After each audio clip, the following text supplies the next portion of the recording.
What made you, come here? Can you tell us a story about that? There's an opportunity for PhD here in Japan. But at that time, I was also applying PhD in Taiwan. So it was there were two options in Taiwan or in Japan. So yeah, it was a difficult choice. So it's the first time that I'll be on my own. So I wanted to find something new. So I chose Japan.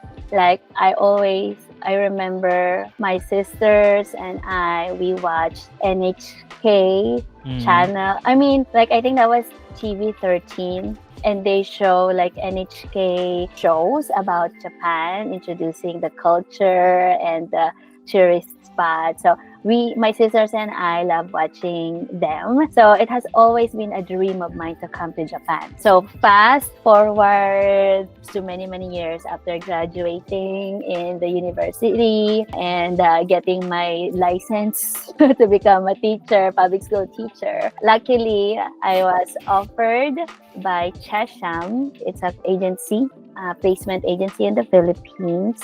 I was offered a job, an AOT job, to assistant language teaching job to teach in Japan with lots of tears, effort, sweat and tears, with lots of effort and sacrifice. Okay, great. Well, since I was young, I really wanted to work abroad. Well, aside from traveling abroad, it was my dream before to really work abroad because I grew up in a family with relatives who were working abroad. My aunts and my lolo, my grandfather. Oh, I didn't know that. Yeah, well, not too much from my family and relatives, but I grew up like looking up to them. Like when I see their photos, they're abroad, and I was like, I also wanted to go abroad. I wanted to work abroad. When I had the chance to apply abroad, specifically here in Japan, kasi nga malapit, it's I very see. close to the Philippines, so I took the chance. So what were the first impressions you had about Japan? To be honest, I had no expectation because when I got my visa and the tickets, like I had the go signal to move and work in Japan. I had no expectations, but I was full of excitement. Like, Okay. oh my God, thank you, really, Lord. I'm sorry. I mean, I was just really, really thankful to the Yeah, Lord. to the Lord, yeah. Well, before I came here for work, just like your experience, I came here as a tourist. Tourist too, right? I came as a tourist a student, I'm not sure. So with mine, I was a tourist before. I stayed here for just 9 days.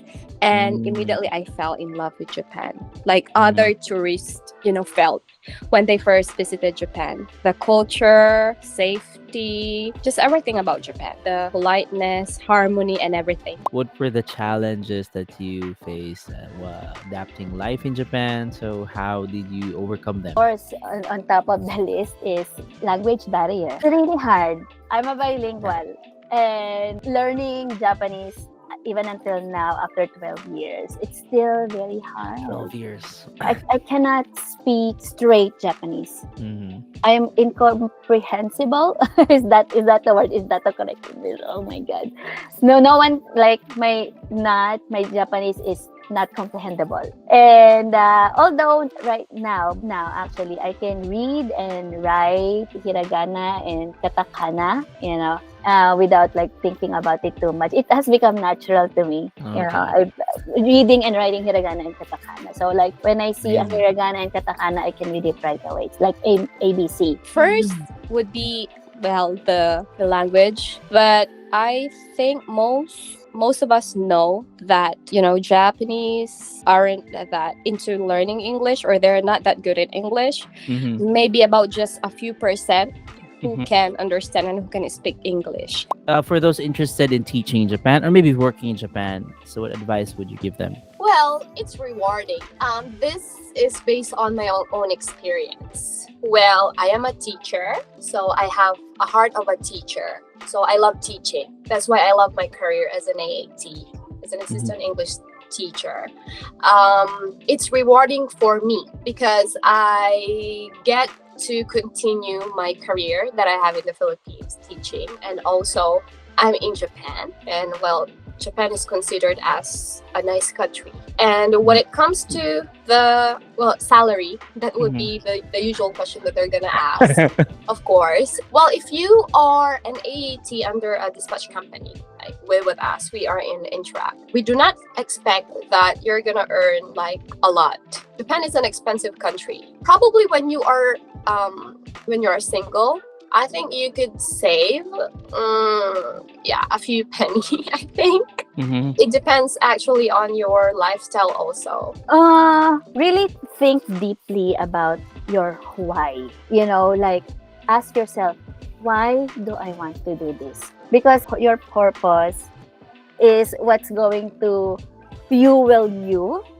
Your why is going to fuel you to keep working and keep going, in Japan, amidst of all the challenges and hardships that you will experience here in Japan. So you always really be, I'm gonna say, like strong on knowing your why. You're wise. Why, your purpose. That's number one for me talaga. Like we just want to come here because I want to experience it. But like be specific. Or I just want to come here because I want a better life, a good life. I want to have a higher salary. Yes, that's good, but you should think deeper. Because the yen is very volatile. When I came to Japan 12 years ago, you know how much was yen? I don't know, but it was 0.52. That was the highest. So 1 yen is 0.52 pesos. So it's like half. So let's say I meant like if you have 100 yen, that is 50 pesos, 52 pesos. Then 100 yen is what? They considered 100 yen as our piso.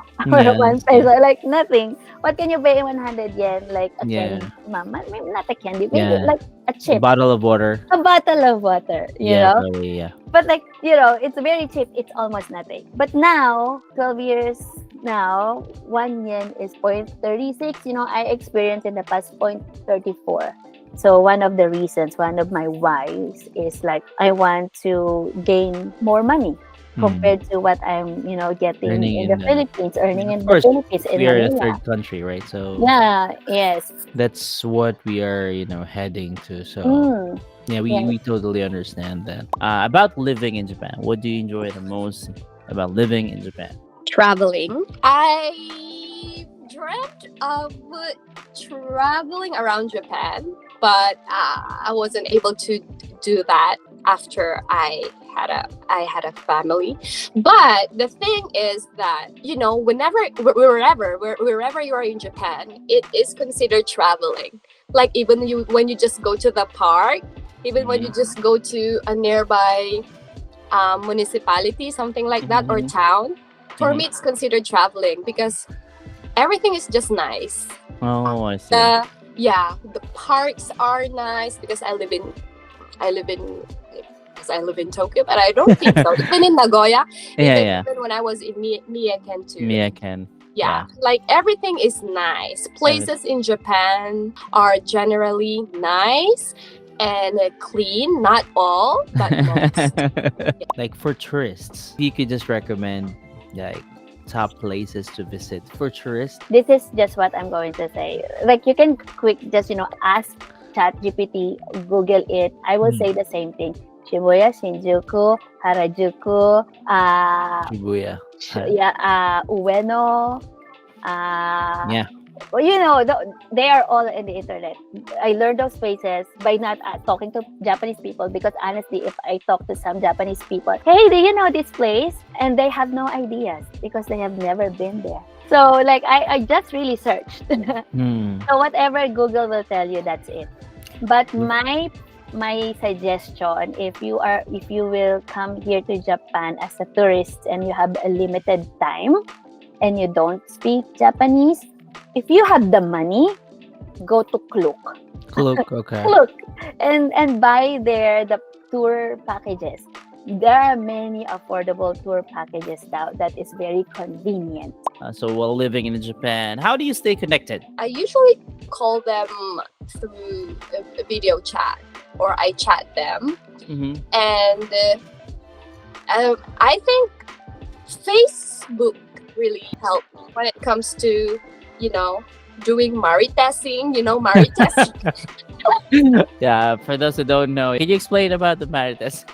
Well, they say that marites is the equivalent of Karen, but I don't think so. In America, but marites is more of like a person who gossip. Yeah. Is that right? Yeah, that's right. A That's lot? right. Yeah, yeah, So yeah, I consider myself sometimes, not all of the time, a marites, but it's just that I don't gossip. No, I don't gossip. I just actually yeah. It's just like not really gossiping, because gossiping is you're sharing information that is not yes. true, right? So Yes. not maybe maritesing in a good way. So it's like sharing information that are really true and are, you know, of interest to the other person. So it's not really, it's just a funny way of saying of using the word marites, right? Yeah, and I think it's the lowest level kind of maritesting that I am doing naman. Like I just scroll and then oh they're married, something like that. I'm just maritesting to myself.